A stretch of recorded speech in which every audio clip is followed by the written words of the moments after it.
सुना आपने? ये जो गाना है हमर पारा तुहर पारा, इसमें आगे जब सुनते हैं तो करम डारा का नाम आता है। यह कर्मा नृत्य के लिए कर्मा गीत है।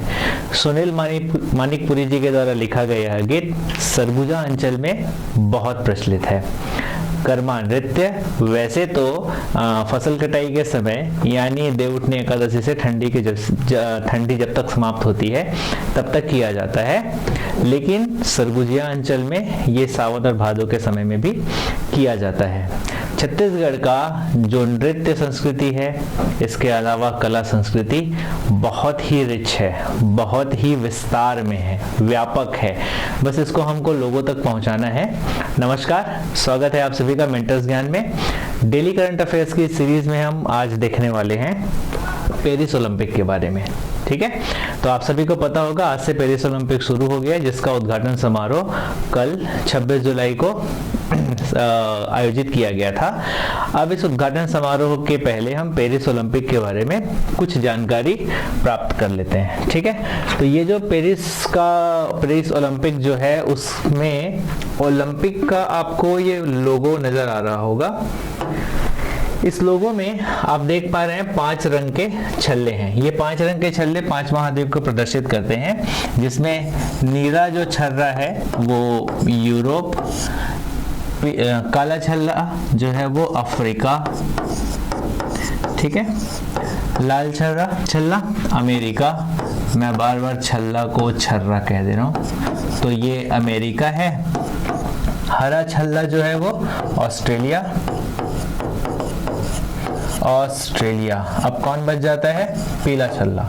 ठीक है, तो ये जो पीला रिंग है ये शो करता है एशिया को। ठीक है, छल्ले की जगह रिंग बोलना आसानी पड़ रहा है। ठीक, ऐसे जो 5 रिंग्स है, इनसे मिलकर के ओलंपिक का यह चिन्ह बनता है।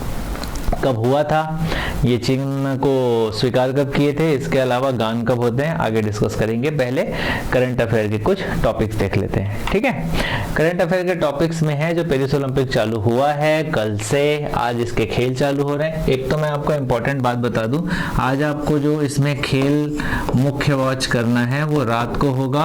हॉकी का मैच होगा। भारतीय पुरुष हॉकी टीम खेलेगी इंडिया वर्सेस न्यूजीलैंड।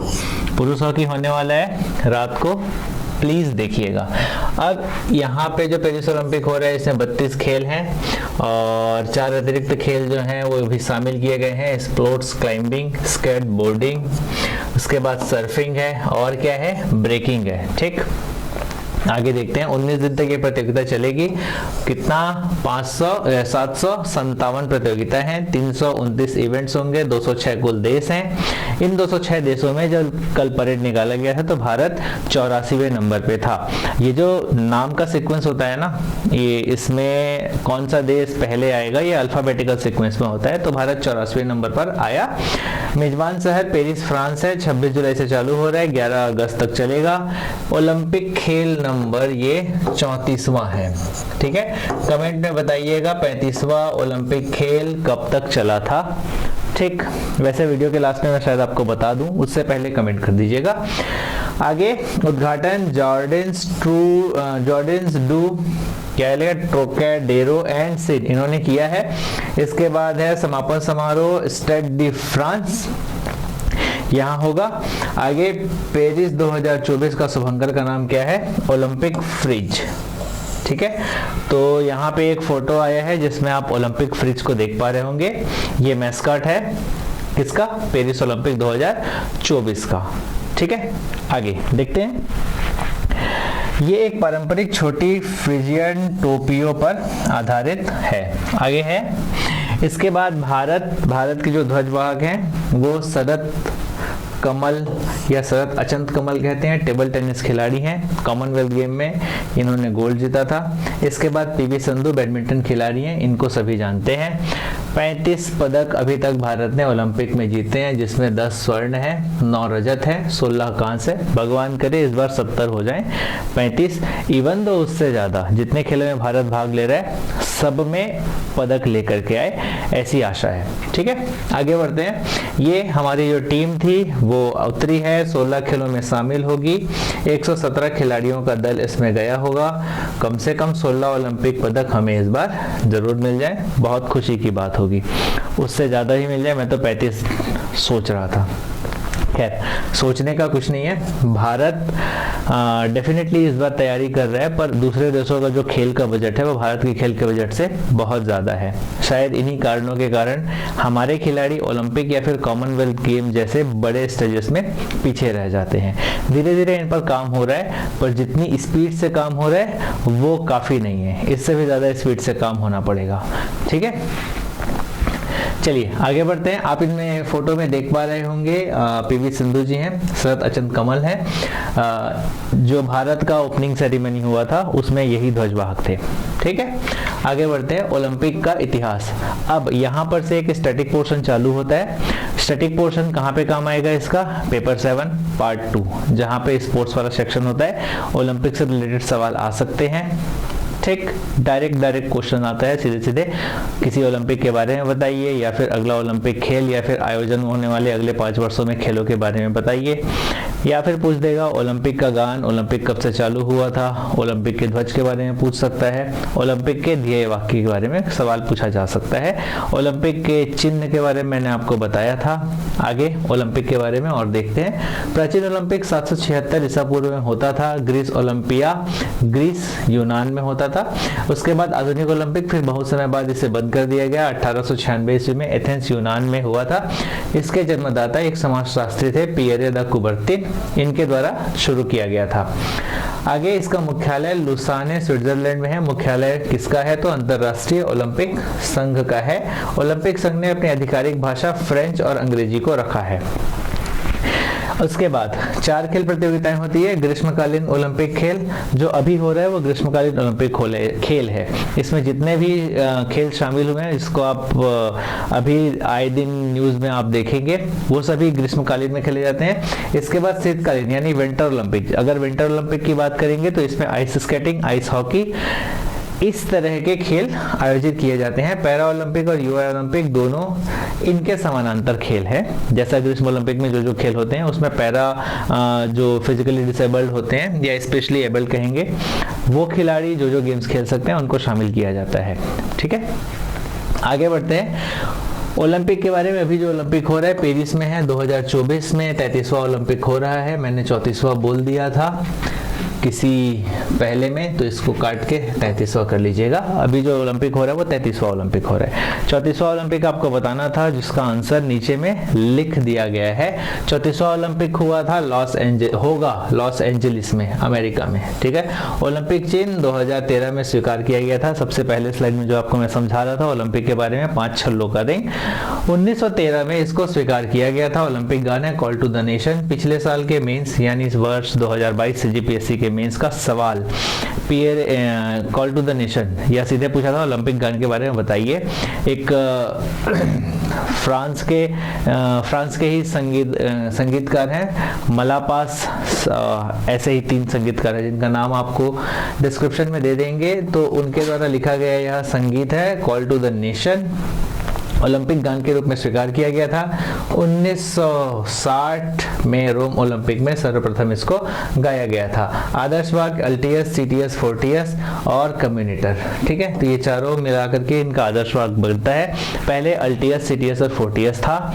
इसके बाद कम्युनिटर को 2021 में ओलंपिक संघ की समिति की बैठक हुई और इस बैठक में यह निर्णय लिया गया कि कोविड-19 का जो प्रभाव पड़ा था उसके बाद विश्व को एक साथ लाने के लिए कम्युनिटर वर्ड इस आदर्श वाक्य में ऐड करेंगे।